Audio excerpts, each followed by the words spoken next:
जय हिंद। स्वागत है आपका एमए गुरुकुल में। जो हम जी के जीएस का प्रैक्टिस सेट चला रहे थे, आज हम उसमें प्रैक्टिस सेट नंबर 13 देखने वाले हैं।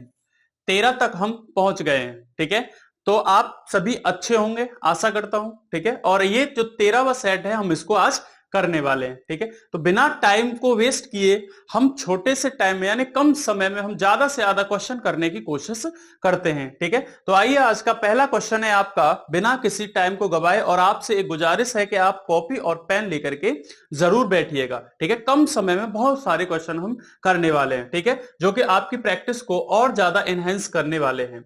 तो पहला क्वेश्चन है आपका कि निम्नलिखित में से कौन सी घाटी राज्य से सुमेलित नहीं है। तो आपको बताना है कि कौन सी घाटी है जो उस राज्य में अवस्थित नहीं है। तो फूलों की घाटी आपकी उत्तराखंड में है, आकार अराकू घाटी आपकी आंध्र प्रदेश में है, शांत घाटी आपकी हिमाचल प्रदेश में नहीं है। तो ये कहां पर है आपकी शांत घाटी, आपकी पड़ेगी आपकी केरल में, और वहीं पांगी घाटी आपकी हिमाचल प्रदेश में हो जाती है। ठीक है, तो ये आपका पहला क्वेश्चन था। अगला क्वेश्चन है आपका कि भारत की निम्नलिखित में से कौन सी पर्वत श्रेणी केवल एक ही राज्य में फैली है। तो कौन सी पर्वत श्रेणी है जो केवल एक ही राज्य में फैली है। ठीक है, तो आपको यहां पर कुछ मैं आपको ये श्रेणियां दिखाने की कोशिश करता हूं। ठीक है, तो आपकी जो अरावली है वो आपकी जो श्रेणी है ये आपकी हिमाचल गुजरात है, गुजरात से लेकर के राजस्थान से लेकर के दिल्ली तक ये आपकी श्रेणी फैली हुई है। ठीक है, इसको क्या कहते हैं, अरावली पर्वत श्रेणी।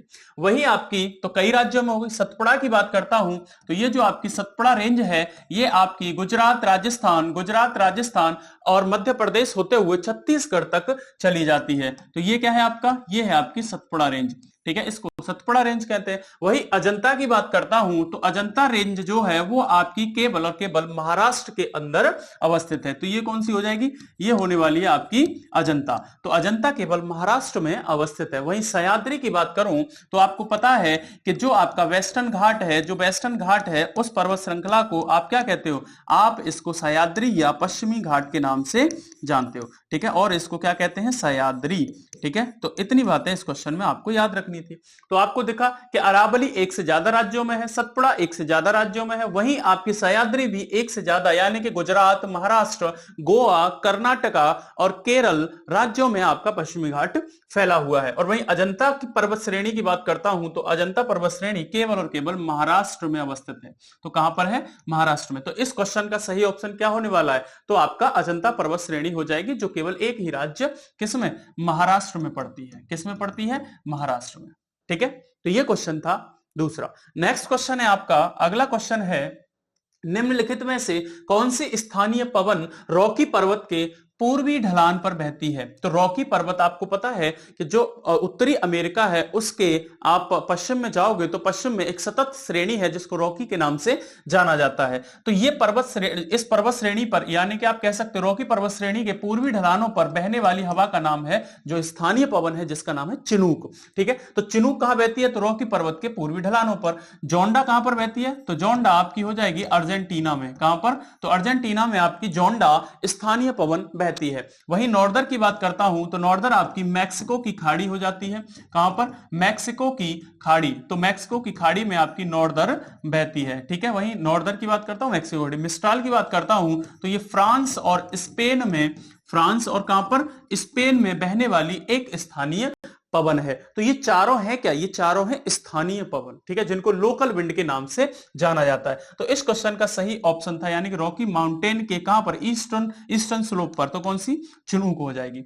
अगला क्वेश्चन है आपका कि निम्नलिखित में से कौन सा अनुच्छेद बलात् श्रम को निषेध करता है। ठीक है, तो फोर्स लेबर यानी कि विच of the following articles provident, आपका कौन सा, फोर्स लेबर को यानी कि बलात् श्रम को। ठीक है, कौन सा है आपका, आर्टिकल 23। आर्टिकल 23। तो अनुच्छेद जो 23 है वो आपका जो बलाश्रम होता है, बेगारी होती है, ठीक है, बंधुआ मजदूरी होती है, उन सभी को क्या करता है, उन सभी को प्रतिषेधित करता है। वहीं अगर मैं अनुच्छेद 24 की बात करता हूं तो इसमें बाल श्रम को निषेध किया गया है। किसको, तो बाल श्रम को निषेध किया गया है। बाल श्रम निषेध यानी कि जो 14 वर्ष तक के जो बच्चे हैं उनको आप किसी भारी खदान में या किसी भारी भरकम उद्योग में नहीं लगा सकते। तो उसका निषेध करता है आपका आर्टिकल 24। वहीं 25 की बात करता हूं तो आपको धर्म की स्वतंत्रता है, यानी कि धर्म की स्वतंत्रता है। आप किसी भी धर्म को अपना सकते हैं, किसी भी धर्म को अंतःकरण कर सकते हैं। तो किसी भी धर्म के अंतःकरण की स्वतंत्रता आपको अनुच्छेद 25 देता है। वहीं अगर 26 की बात करता हूं तो कोई भी धार्मिक समुदाय अपने धर्म से संबंधित उस धर्म के प्रबंधन की जिम्मेदारी ले सकता है। तो धार्मिक समुदाय को धर्म के प्रबंधन की जिम्मेदारी कौन सा अनुच्छेद देता है? तो अनुच्छेद 26 देता है।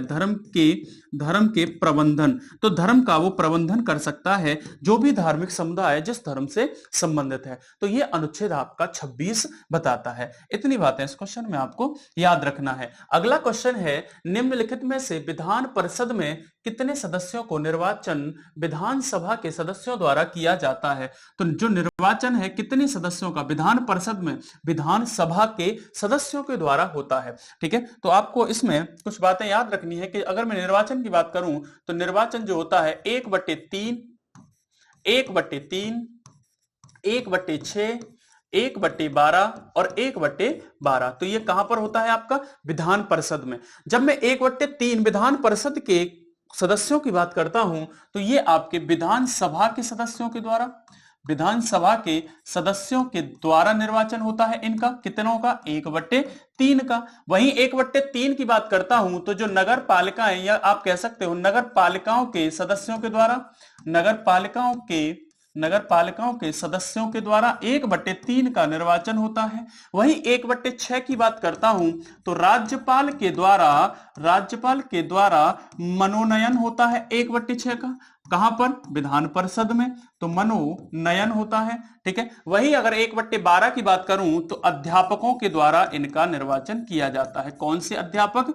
जो अध्यापकों के द्वारा, तो जो एक प्राइमरी से ऊपर के अध्यापक हैं। वहीं अगर 1/12 की बात करूं तो स्नातकों के द्वारा, किनके द्वारा?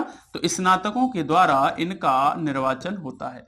तो अगर विधान परिषद के सदस्यों के निर्वाचन की बात करता हूं तो 1/3 का तो विधान सभा के जो सदस्य हैं वो निर्वाचन करेंगे, 1/3 नगर पालिकाओं के जो सदस्य हैं वो निर्वाचन करेंगे, 1/6 राज्यपाल के द्वारा मनोनयन करे जाएंगे और 1/12 अध्यापकों के द्वारा जो प्राइमरी से ऊपर के हैं और 1/12 स्नातकों के द्वारा इनका क्या होता है? इनका निर्वाचन होता है। अगर मैं इनके निर्वाचन की बात करता हूं तो इनका निर्वाचन आनुपातिक प्रतिनिधित्व होता है। इनका निर्वाचन कैसे होता है? तो आनुपातिक प्रतिनिधित्व होता है। और वहीं जो पद्धति अपनाई जाती है वो होती है एकल संक्रमण मत पद्धति के द्वारा इनका निर्वाचन किया जाता है। इतनी बात है विधान परिषद के निर्वाचन के बारे में आप याद रखिएगा। अगला क्वेश्चन है आपका, नेक्स्ट क्वेश्चन है कि मानव शरीर में जिस तंत्र से रक्त का प्रवाह होता है उसे क्या कहा जाता है? तो मानव शरीर के जिस तंत्र से रक्त का प्रवाह होता है उसे आप क्या कहते हो? रक्त परिसंचरण तंत्र कहते हैं। तो what is the system through which blood flow in the human body called? तो ब्लड सर्कुलेटरी सिस्टम के द्वारा मानव के शरीर में रक्त का प्रवाह होता है। ठीक है, अगर उत्सर्जन तंत्र की बात करूं तो जो आपके मतलब अब कह सकते हो कि बेकार के जो पदार्थ हैं शरीर से बाहर निकालने का काम उत्सर्जन तंत्र करता है। वहीं श्वसन तंत्र की बात करूं तो श्वसन तंत्र जो आपका रेस्पिरेशन सिस्टम होता है, यानी कि हम सांस छोड़ते हैं, सांस जो लेते हैं, तो गैसों का जो आदान प्रदान करेगा वो आपका श्वसन तंत्र करने वाला है। तंत्र की बात करता हूं तो न्यूरॉन का जो हम कह सकते हो कि न्यूरॉन का जो फ्लो हो रहा है वो किस तंत्र के द्वारा हो रहा है? तो तंत्र के द्वारा हो रहा है। इतनी बातें इस क्वेश्चन में आप याद रखिएगा। अगला क्वेश्चन है कि निम्न में से कौन सी हड्डी कान में नहीं पाई जाती? तो कान में कौन सी हड्डी नहीं पाई जाती? तो मैलियस, इनकस, स्टेपीज और femur. Which of the following bones is not found in the year? तो मैलियस, इनकस, स्टेपीज और फीमर। ठीक है, तो ये तीनों आपकी कहां पे पाई जाती हैं? और ये तीनों कान की हड्डी हैं। स्टेपीज क्या है? तो शरीर की सबसे छोटी हड्डी है। शरीर की सबसे छोटी हड्डी किसको कहते हैं? तो स्टेपीज को कहते हैं। ठीक है, शरीर की सबसे छोटी हड्डी आपकी हो जाएगी स्टेपीज। और ये पाई कहां जाती है? तो आपकी कान में पाई जाती है। वहीं फीमर की बात करूं तो शरीर की सबसे बड़ी हड्डी होती है। शरीर की सबसे बड़ी हड्डी कौन सी होती है, तो आपकी फीमर हो जाएगी। और ये पाई कहां पर जाती है, तो ये आपकी जांघ की हड्डी होती है, कहां की, थाई की, है ना। यानी कि जांघ की हड्डी फीमर होती है सबसे बड़ी, सबसे छोटी कान की हड्डी मेलियस, इनकस, स्टेपिज, ये तीनों हड्डी कान में पाई जाने वाली है। ठीक है, अगर ये आपको हमारी जो मेहनत हम जो कर रहे हैं और आपको पसंद आ रही है तो क्या कीजिएगा, थोड़ा सा लाइक कर दीजिएगा इस क्लास को, और कमेंट भी करके बता दीजिएगा और क्या हम मतलब इंप्रूवमेंट कर सकते हैं। ठीक है, और अगर ज्यादा अच्छा लग रहा हो तो आप शेयर भी कर सकते हो, है ना। और चैनल को सब्सक्राइब नहीं किया तो चैनल को सब्सक्राइब भी कर लीजिएगा।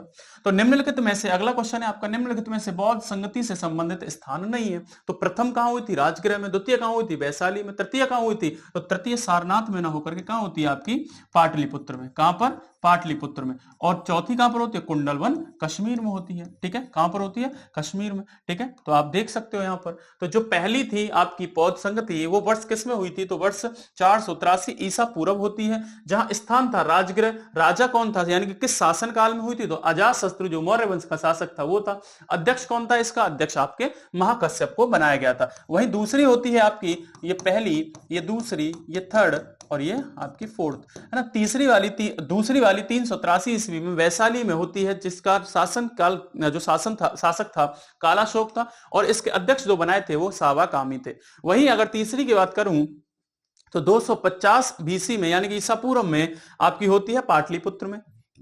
इस समय जो राजा थे वो आपके अशोक थे, और आपका अध्यक्ष दो मोगली पुत्र तिस्स को आपका यहां अध्यक्ष बनाया गया था। चौथी जो होती है वो 102 एडी में होती है, यानी कि कह सकते हो ईसवी में होती है। और कुंडलवन कश्मीर में, ये कुंडलवन कहां पड़ता है, तो कश्मीर में होती है। ठीक है, और इस समय राजा कौन था, तो कनिष्क था, है ना। और इसका जो अध्यक्ष था वो कौन था, वसुमित्र था। और यहां पर एक उपाध्यक्ष और बनाए गए थे जिनका नाम था अश्वघोष। ये बौद्ध संगतियों के बारे में आपको चीजें याद रखनी है। अगला क्वेश्चन है आपका, नेक्स्ट क्वेश्चन है, महमूद गजनबी द्वारा किस वर्ष सोमनाथ मंदिर पर आक्रमण किया गया था। किस मंदिर पर, सोमनाथ मंदिर पर। महमूद गजनबी की बात करूं तो ये आपका गजनी वंश का एक शासक था। ठीक है, गजनी वंश कह लीजिए, या आप कह सकते हो यामिनी वंश। क्या, यामिनी वंश। ठीक है, तो ये एक इसका शासक था, है ना। तो इसने भारत पर 17 बार आक्रमण किया है। कितनी बार, तो 17 बार आक्रमण किया है इसने, किसने, महमूद गजनबी ने। सबसे पहला जो आक्रमण था वो आपका कब किया था, तो पहला जो आक्रमण था आपका 1000 ईस्वी में किया था। ठीक है, वहीं अगर 1025 की बात करूं तो ये इसका 16वां आक्रमण था। कौन सा, 16वां आक्रमण था, और यही आपका कहां पर था, तो सोमनाथ मंदिर को इस आक्रमण के अंतर्गत इसने लूटा था। वहीं अगर 1027 की बात करूं तो ये इसका अंतिम, या कह सकते हो 17वां आक्रमण था। 17वां आक्रमण था भारत के ऊपर। ठीक है, और 1030 की बात करूं तो 1030 में महमूद गजनबी की क्या हो जाती है, तो 1030 में महमूद गजनबी की मृत्यु हो जाती है। ठीक है, इतनी बातें इस क्वेश्चन में थी। नेक्स्ट क्वेश्चन है आपका कि निम्नलिखित में से किस सल्तनत का शासक ने दीवाने कोही की स्थापना की थी। ठीक है, दीवाने कोही जो आपका एक कृषि विभाग था वो किसने इसकी स्थापना की थी। इसकी स्थापना किसने की थी, तो मोहम्मद बिन तुगलक ने की थी। तो ये क्या था, एक तो ये आपका कृषि विभाग था। क्या था, कृषि विभाग था। ठीक है, वहीं अगर मैं आपका बलवन की बात करूं तो दीवाने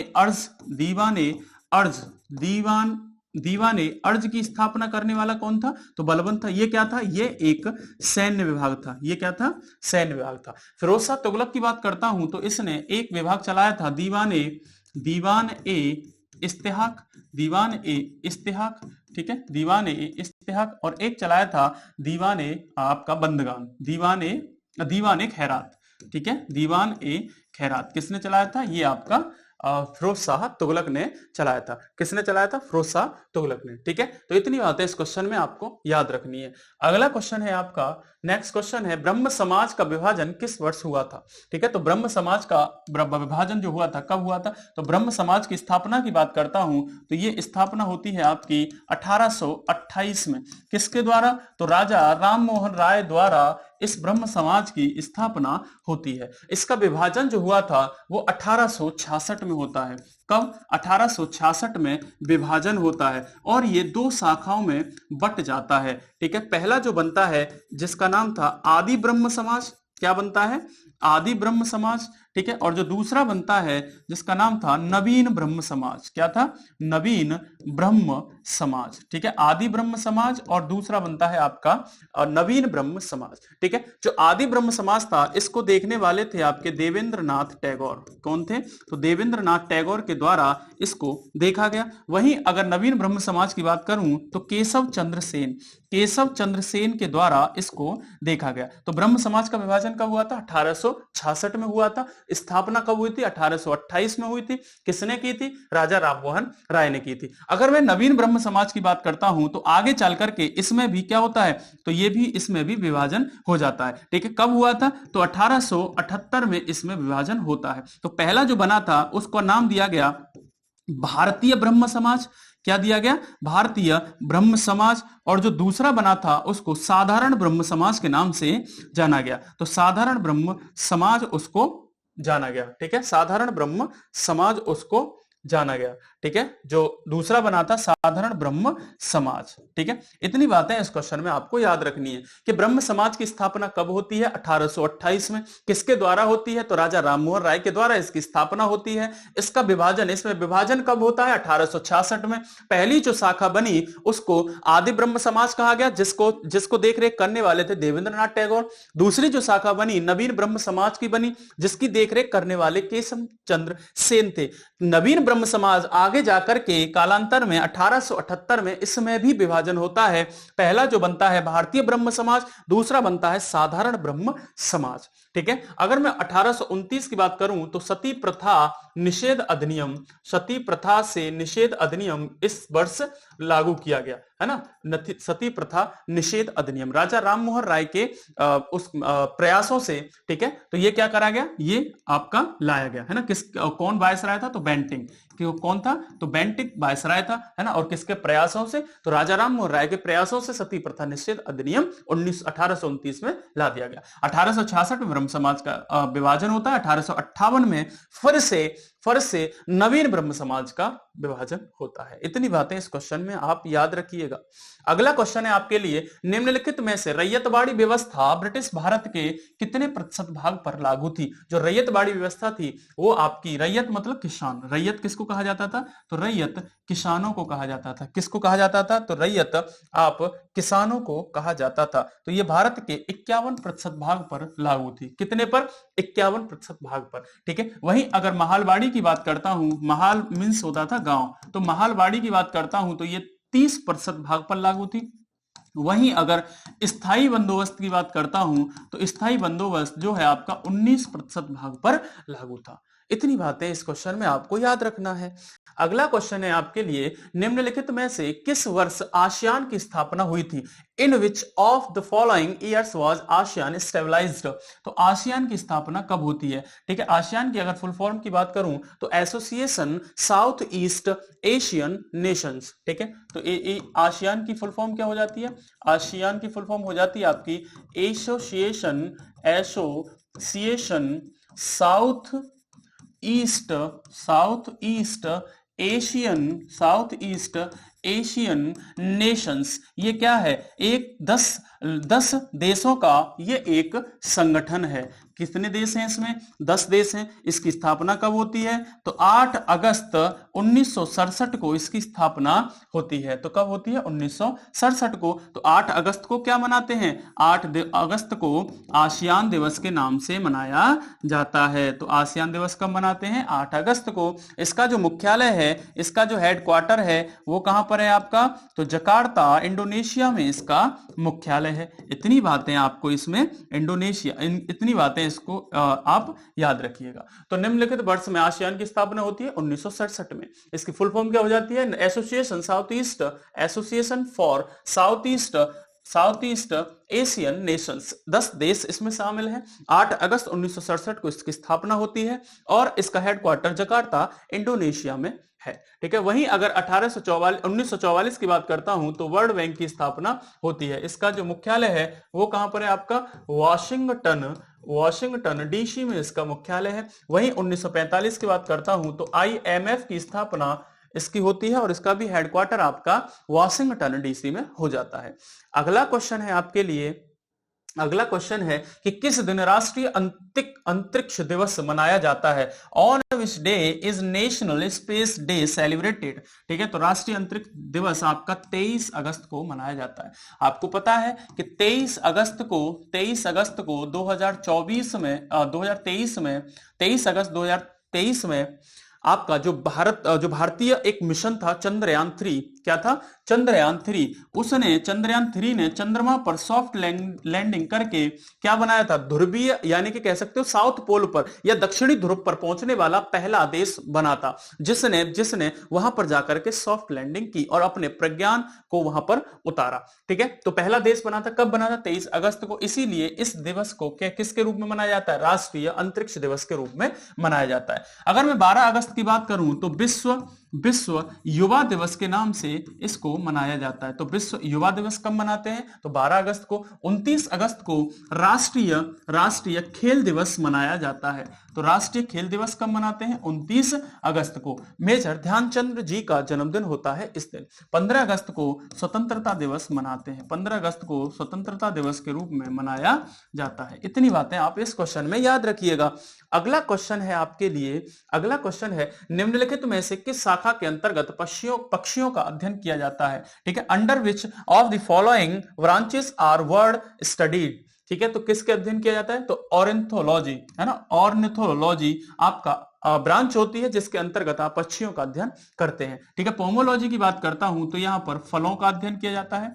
तो फलों का जो अध्ययन है वो आपका पोमोलॉजी में किया जाता है। तंत्र का अध्ययन जो किया जाता है वो आपका तंत्र का अध्ययन आपका न्यूरोलॉजी में किया जाता है। अगर मैं ऑन्कोलॉजी की बात करता हूं तो कैंसर का अध्ययन जो होता है, तो कैंसर का अध्ययन आपका ऑन्कोलॉजी में किया जाता है। इतनी बातें आप इस क्वेश्चन में याद रखिएगा। अगला क्वेश्चन है आपके लिए, अगला क्वेश्चन है कि निम्नलिखित में से कौन सुमेलित नहीं है? एक और आपकी सम्मतियां दे रखी हैं और एक तरफ आपके उनके उद्देश्य दे रखे हैं कि किससे वो संबंधित थी। ठीक है, तो कौन सुमेलित नहीं है? महाजन समिति जो थी आपकी चीनी उद्योग से संबंधित थी। मीरा सेठ समिति आपकी हथकरघा विकास से संबंधित थी। सत्यम समिति आपकी वस्त्र नीति से संबंधित थी। स्वामीनाथन जो समिति थी वो आपकी केंद्र राज्य संबंध न होकर के जनसंख्या से संबंधित नीति थी, जनसंख्या संबंधी नीति थी। अगर मैं केंद्र राज्य संबंध की बात करता हूं तो आपका कौन सी नीति, कौन सा आयोग हो जाएगा? तो आपका सरकारिया आयोग बड़ा फेमस है।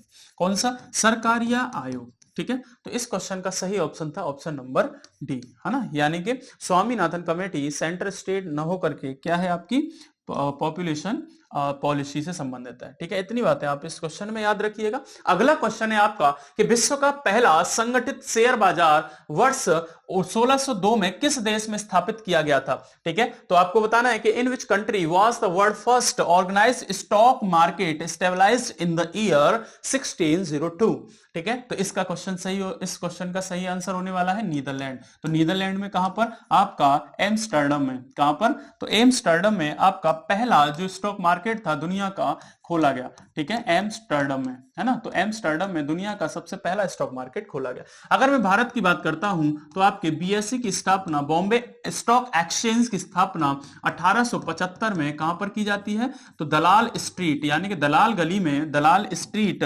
में की जाती है। और ये कहां पर पड़ता था तब? ये मुंबई में पड़ता था, यानी कि बंबई में ये पड़ता था। तो भारत का पहला स्टॉक एक्सचेंज क्या है? तो बीएसई है। 1875 में इसकी स्थापना होती है दलाल स्ट्रीट मुंबई में। दुनिया का कौन सा है पहला? एम्स्टर्डम है। 1602 में इसकी स्थापना की जाती है। ठीक है, संगठित है ना, ये ध्यान रखना, संगठित है ना, ऑर्गेनाइज्ड है।